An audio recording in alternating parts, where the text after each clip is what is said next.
हरे कृष्णा। ज्येष्ठ मास परम पुण्यदायक है। ये महीना न केवल तपस्या का बल्कि प्रभु की लीलाओं के गूढ़ रहस्यों को जानने का अवसर भी है। कहते हैं इस मास में की गई कथा श्रवण और स्मरण से हजारों जन्मों के पाप भी जलकर भस्म हो जाते हैं। और आज BRS ज्ञान के इस दिव्य प्रसंग में हम आपको सुनाने जा रहे हैं एक ऐसी रहस्यमयी कथा जिसे सुनकर आपके रोंगटे खड़े हो जाएंगे, नेत्र सजल हो जाएंगे और हृदय श्री जगन्नाथ जी के चरणों में पूर्णतः समर्पित हो जाएगा। किंतु सावधान, ये कथा साधारण नहीं है। ये कथा है उस रौद्र रूप की जिसे भगवान जगन्नाथ जी ने केवल एक बार प्रकट किया था और जिसे पुरुषोत्तम क्षेत्र की भूमि ने चुपचाप अपने भीतर समेट लिया, एक रहस्य बनाकर। बात उन दिनों की है जब पुरुषोत्तम क्षेत्र वन था, नगरी नहीं। ना कोई मंदिर, ना कोई रथयात्रा, ना घंटों की गूंज, बस वनों में तप करते ऋषियों की वाणी और साधना की मंद ध्वनि।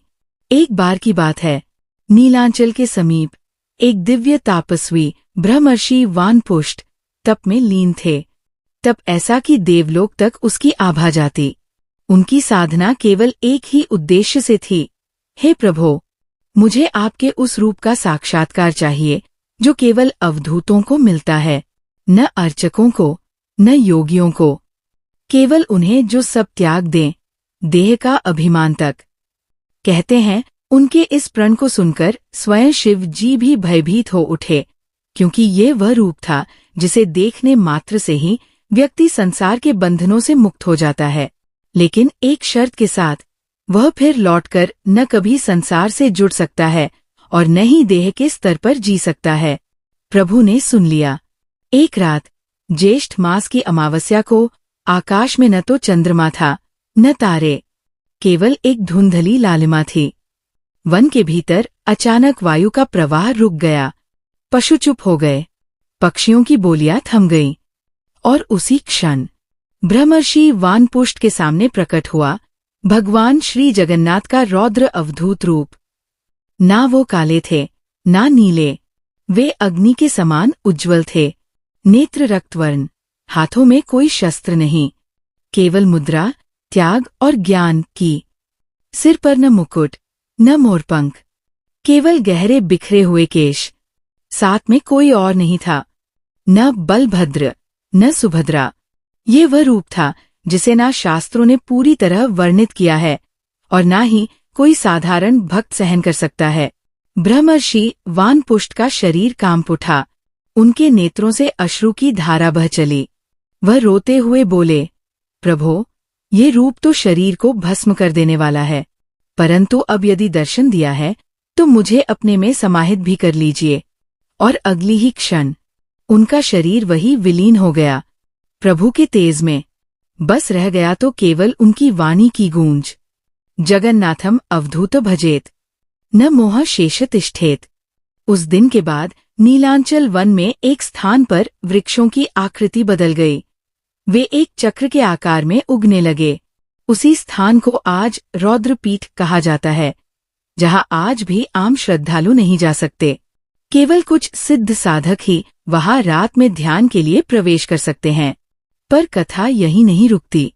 कई वर्षों बाद जब राजा इंद्रद्युम्न भगवान श्री जगन्नाथ के लिए मूर्तियों की स्थापना कर रहे थे, तब एक रहस्यमयी वृद्ध पुरुष आकर बोले, मूर्ति बनाओ, पर ध्यान रहे, वह रौद्र रूप किसी मूर्ति में नहीं समा सकता। उसे केवल रथ में रखो और साल में एक बार जब आषाढ़ मास आता है, तब कुछ क्षणों के लिए उस रौद्र अवधूत की ऊर्जा मूर्तियों में प्रविष्ट होगी। केवल उस दिन जब वे रथ पर होंगे और भक्त उनका चरण स्पर्श करेंगे, तब वही रौद्र रूप सौम्य आनंद बन जाएगा। वह वृद्ध कौन था? कोई नहीं जान पाया।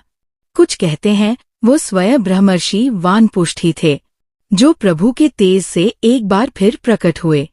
और यही कारण है, श्रोतागण, कि जब रथयात्रा होती है तो भगवान को उनके गर्भगृह से बाहर लाया जाता है, क्योंकि गर्भगृह में उनका सौम्य रूप सीमित होता है, परंतु रथ पर बैठते ही वे अवधूत स्वरूप में प्रविष्ट होते हैं। आनंद स्वरूप, प्रेम स्वरूप, मुक्तिदायक स्वरूप। तो जब अगली बार आप रथ यात्रा के दर्शन करें तो समझ जाइएगा कि वह केवल एक उत्सव नहीं है, वह प्रभु के रौद्र सौम्य एकत्व का अनुभव है। लेकिन कथा यहीं समाप्त नहीं होती। पुरुषोत्तम क्षेत्र के दक्षिण भाग में एक गुफा है जिसे आज भी वानपुष्ट धाम कहा जाता है। वह स्थल सामान्य दर्शनार्थियों के लिए वर्जित है। कहते हैं वहां एक रुद्राक्ष की माला आज भी स्वाभाविक रूप से मंत्रोच्चार करती है, बिना किसी साधक के। और इसी गुफा के भीतर छुपा है एक और रहस्य, भगवान श्री बलभद्र का वह आदेश जो आज तक पूरा नहीं हुआ। वह क्या था? क्यों आज भी रथ यात्रा से एक रात पहले पुरी में एक विशेष मंत्रोच्चार होता है, जिसके उच्चारण के समय केवल 5 व्यक्ति ही उपस्थित होते हैं? और सुभद्रा जी ने उस रात क्या निर्णय लिया था जिससे आज भी उनके रथ का मार्ग अलग से निकाला जाता है? ये सब अगली कथा में डे 28 में हम जानेंगे। सुभद्रा जी की मौन प्रतिज्ञा और बलभद्र जी के रथ का रहस्य।